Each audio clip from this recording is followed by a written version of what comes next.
श्यामा कुमार बिरजू के कहे अनुसार ही कार्य करता है और अपना कपड़े का गट्ठर उठाकर कन्नड़ राज्य की ओर निकल पड़ता है।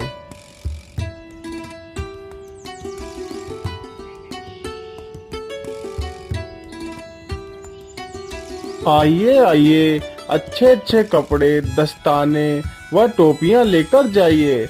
आइए भैया, देखिए कितने सुंदर कपड़े हैं। आइए आइए।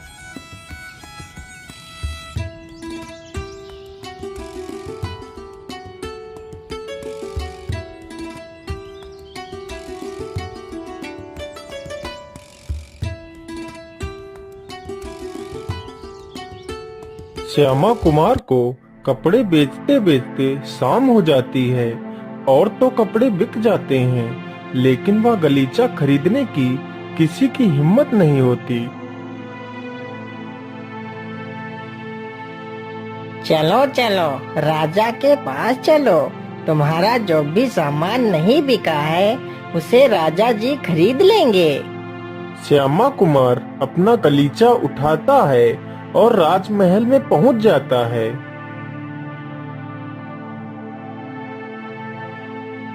हाँ व्यापारी, बोलिए, तुम्हारा क्या क्या सामान है जो आज बाजार में नहीं बिका है? महाराज, हमारा सारा सामान बिक गया है, लेकिन यह गलीचा नहीं बिका है। अच्छा ठीक है, यह गलीचा तो बहुत सुंदर है। यह किसने बनाया है? महाराज, इस गलीचे को मेरी पत्नी ने बनाया है। अच्छा ठीक है, तो तुम्हारे इस गलीचे की कीमत कितनी है? महाराज, इस गलीचे की कीमत 100 रुपए है। मंत्री जी, इन्हें 100 रुपए नहीं, बल्कि इन्हें 100 सोने की मुद्राएं दी जाएं। इनका गलीचा बहुत सुंदर है, इसलिए इसकी कीमत 100 स्वर्ण मुद्राएं होनी चाहिए। श्यामा कुमार 100 सोने की मुद्राएं पाकर बहुत ही खुश हुआ और वहां से चला गया। श्यामा कुमार को 100 सोने की मुद्राएं देकर राजा किसी गहरी सोच में खो जाता है। यदि यह गलीचा इतना सुंदर है, तो इस गलीचे को बनाने वाली कितनी सुंदर होगी। मुझे उसे देखने की बहुत इच्छा हो रही है, लेकिन क्या करूं? कैसे मिलूं उससे? क्या करूं? हाँ, ये सही रहेगा। सैनिकों, हमारी दासी को बुलवाया जाए। बोलिए महाराज, हमारे लिए क्या आज्ञा है? दासी, तुम जाओ और इस व्यापारी का पीछा करो और इसकी पत्नी को कैसे भी करके हमारे पास लेकर आओ। इसके बदले तुम मुझसे जो भी मांगोगी वह मैं तुम्हें दे दूंगा।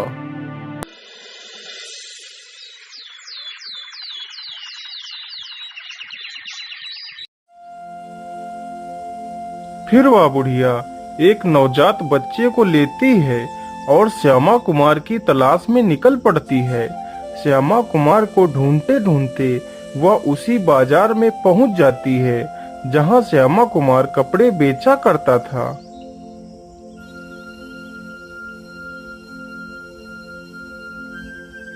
वह बूढ़ी महिला श्यामा कुमार की दुकान के पास काफी देर तक खड़ी रहती है। अरे माता जी, आपको काफी देर से देख रहा हूँ कि आप मेरी दुकान के पास खड़ी हैं, लेकिन आप तो कोई सामान भी नहीं खरीद रही हैं। क्या बात है माता जी, आप किसी मुसीबत में हैं क्या? नहीं बेटा, मुझे कोई परेशानी नहीं है। यह मेरा बेटा है जो आपकी अंगूठी को देखकर चुप हो जाता है, लेकिन यदि अंगूठी को नहीं देखता है तो रोने लगता है। श्यामा कुमार को लगा कि वह कोई गरीब महिला है जो अपने लालच में आकर यह अंगूठी मांग रही है। अच्छा ठीक है, कोई बात नहीं माता जी, आप ये अंगूठी रख लीजिए, फिर आपका बेटा नहीं रोएगा।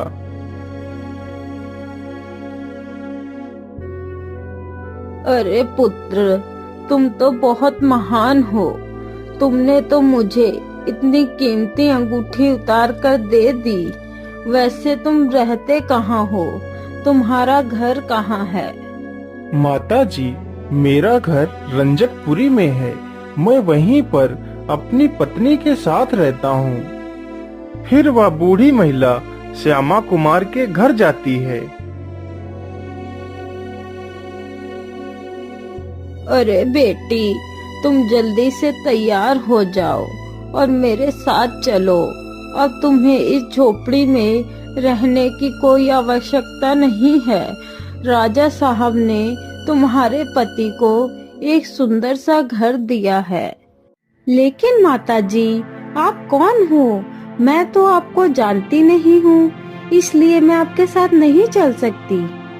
लेकिन पुत्री, मेरा विश्वास करो, तुम्हारे पति ने ही मुझे भेजा है। यदि तुम्हें यकीन नहीं है तो इस अंगूठी को देखो। यह अंगूठी आपके पति ने ही भेजी है और कहा था यदि मेरी पत्नी तुम्हारे साथ आने से इनकार करे तो यह अंगूठी उसे दिखा देना, तो वह तुरंत आपके साथ आने को तैयार हो जाएगी। अरे हाँ, यह अंगूठी तो मेरे पति की ही है। इसका मतलब ये औरत ठीक कह रही है। अच्छा ठीक है माताजी, चलिए, मैं आपके साथ चलने के लिए तैयार हूँ। रूपरेखा उस बूढ़ी महिला के साथ चली जाती है। इधर जब श्यामा कुमार बाजार से वापस घर आता है तो देखता है, अरे रूपरेखा, तुम कहाँ हो? देखो, मैं तुम्हारे लिए नई नई साड़ी लेकर आया हूँ, लेकिन तुम तो कहीं दिख ही नहीं रही हो। कहाँ हो तुम? श्यामा कुमार रूपरेखा को पूरे घर में आवाज लगा लगा कर बुलाता है, लेकिन रूपरेखा कहीं नजर नहीं आती। तो श्यामा कुमार बहुत दुखी हो जाता है और इधर उधर भटकने लगता है।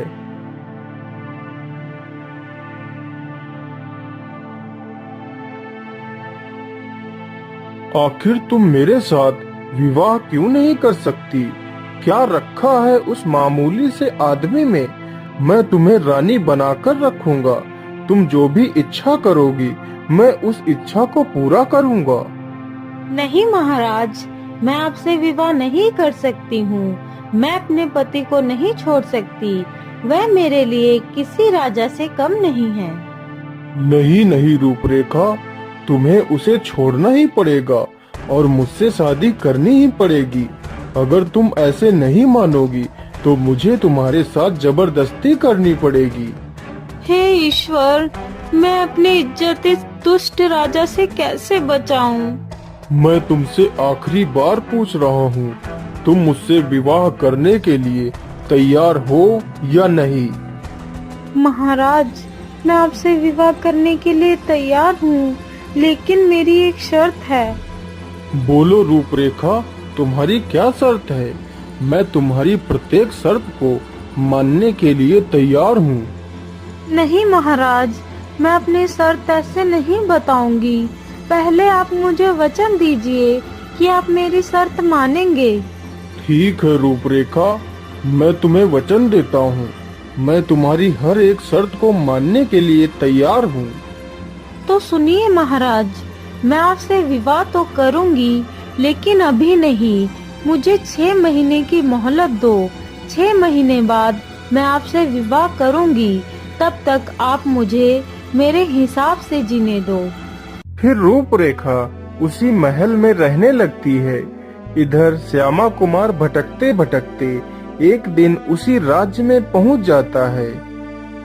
हाय मेरी रूपरेखा, तुम मुझे छोड़कर कहाँ चली गई? मैं तुम्हारे बिना कैसे रहूंगा? वापस लौटकर आ जाओ रूपरेखा।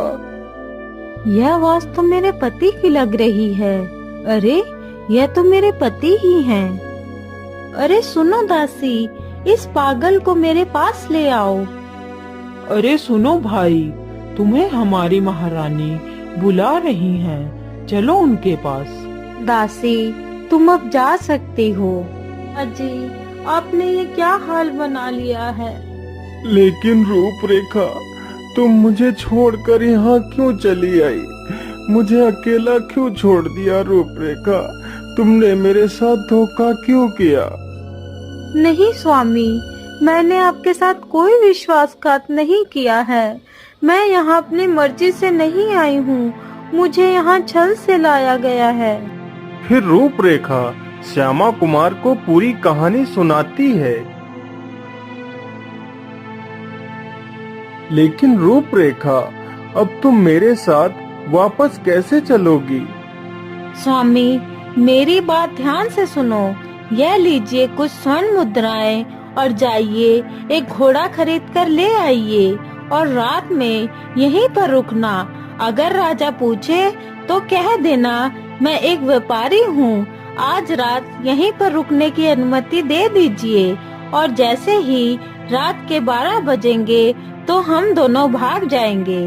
ठीक है रूपरेखा, अब मैं चलता हूँ। अब हम लोग रात्रि में मिलेंगे। फिर श्यामा कुमार बाजार की ओर चल देता है। अरे भाई, यह घोड़ा कितने पैसे का है? अरे भैया, यह घोड़ा 200 रुपए का है। ले जाइए भाई, बहुत अच्छा घोड़ा है। इसके जैसा घोड़ा तुम्हें पूरे बाजार में कहीं नहीं मिलेगा। ले जाइए भाई।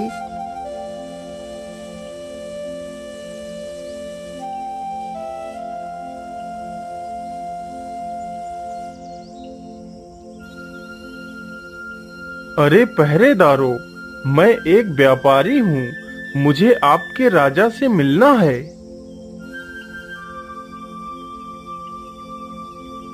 कौन हो तुम और मुझसे क्यों मिलना चाहते हो? महाराज, मैं एक व्यापारी हूँ। मैं आज रात आपके राजमहल में रुकने की अनुमति चाहता हूँ। ठीक है, मैं तुम्हें आज रात रुकने की अनुमति देता हूँ। जैसे ही आधी रात होती है तो श्यामा कुमार बिस्तर पर लेटकर सो जाता है। तभी 2 चोर आकर राजकुमार का घोड़ा चुरा ले जाते हैं और चोरी करने के लिए घोड़े को महल के पीछे खड़ा कर देते हैं। एक चोर घोड़े पर बैठा रहता है और दूसरा चोर महल में चोरी करने के लिए घुस जाता है। उधर रूपरेखा पूरी तैयारी के साथ श्यामा कुमार की प्रतीक्षा कर रही थी। अरे, मुझे लगता है स्वामी नीचे खड़े होकर मेरी प्रतीक्षा कर रहे हैं। चलो जल्दी से घोड़े पर चढ़ जाती हूँ। अंधेरा ज्यादा होने के कारण वह श्यामा कुमार को पहचान नहीं पाती है। रूपरेखा को लगा कि वह श्यामा कुमार है, लेकिन वह तो एक चोर था। रूपरेखा जल्दी से घोड़े पर चढ़कर बैठ जाती है और चोर उसे लेकर वहां से निकल पड़ता है।